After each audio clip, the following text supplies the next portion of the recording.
Welcome to steno dictation. Dictation 5 second बाद शुरू होगा। स्टार्ट।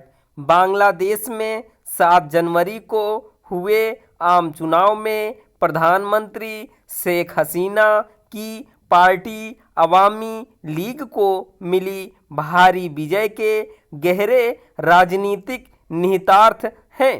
मुख्य विपक्षी पार्टी बीएनपी समेत 1 दर्जन से भी अधिक राजनीतिक दलों के चुनाव बहिष्कार और निष्पक्ष चुनाव सुनिश्चित कराने के लिए बांग्लादेशी अधिकारियों के विरुद्ध विशेष वीजा नीति जैसे दबावकारी अमेरिकी कदमों के बावजूद बांग्लादेश के मतदाताओं ने 12वीं संसद के लिए स्पष्ट जनादेश दिया है और अपने भविष्य की डोर अवामी लीग को सौंप दी है। 300 सदस्यों वाली जातीय संसद में 222 सीटें जीतने वाली अवामी लीग की मुखिया शेख हसीना 5वीं बार अपने देश की बागडोर संभालेंगी और यह एक ऐसी उपलब्धि है जिससे किसी भी लोकतांत्रिक देश के नेता को रश्क होगा।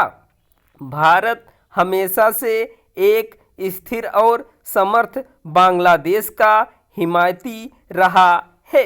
ऐसे में स्वाभाविक ही था कि चुनाव नतीजे आने के फौरन बाद प्रधानमंत्री नरेंद्र मोदी ने शेख हसीना व बांग्लादेश के अवाम को अपनी मुबारकबाद देते हुए दोनों देशों के रिश्तों को और प्रांगण बनाने का इरादा जताया। बांग्लादेश की प्रधानमंत्री पहले ही सबसे करीबी पड़ोसी भारत के प्रति आभार जता चुकी थीं। इससे इनकार नहीं किया जा सकता कि शेख हसीना को मिली इस लगातार चौथी जीत में बांग्लादेश की सुधरती आर्थिक स्थिति का बड़ा योगदान है। इसके कारण ही मानव विकास की विभिन्न कसौटियों पर इसका प्रदर्शन सुधरा है, जो बांग्लादेश एक समय विश्व के सबसे पिछड़े देशों में शुमार था।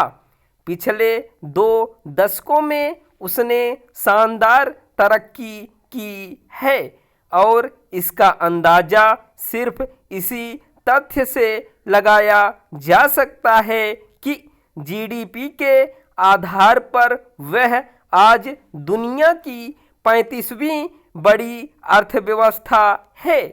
जाहिर है इन 2 दशक में से 1.5 दशक सत्ता शेख हसीना के हाथों में रही।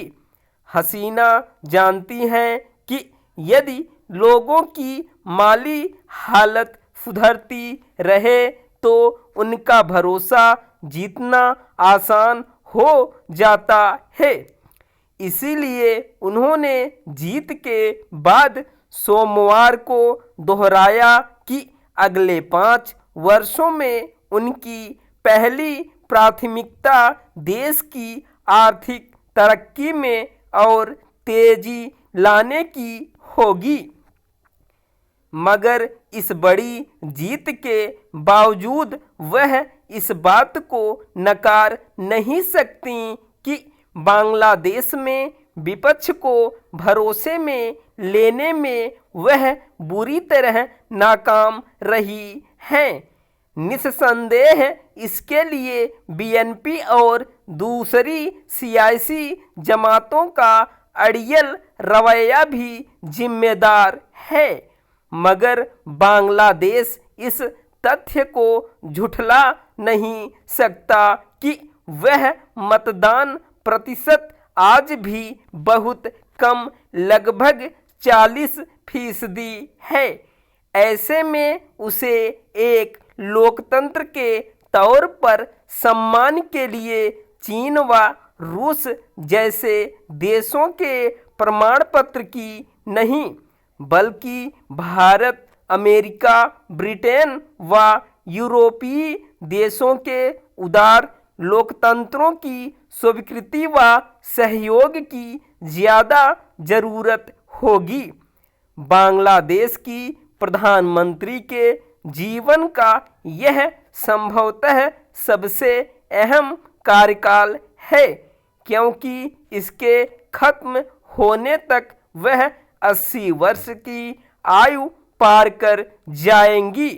इस दौरान देश को आगे ले जाने के साथ साथ उन्हें पार्टी में अपने उत्तराधिकारी के मुद्दे को भी सुलझाना होगा। शेख हसीना के पास एक ऐतिहासिक अवसर है कि वह बांग्लादेश को एक ऐसे परिपक्व लोकतंत्र के रूप में तब्दील कर सकें जिसमें विपक्ष की आवाज़ को निर्बाध अभिव्यक्ति का मौका मिले, जहां चुनाव हिंसा से पूरी तरह मुक्त हों और अल्पसंख्यकों खासकर हिंदुओं के हितों का हर सूरत में संरक्षण किया जाए। स्टॉप।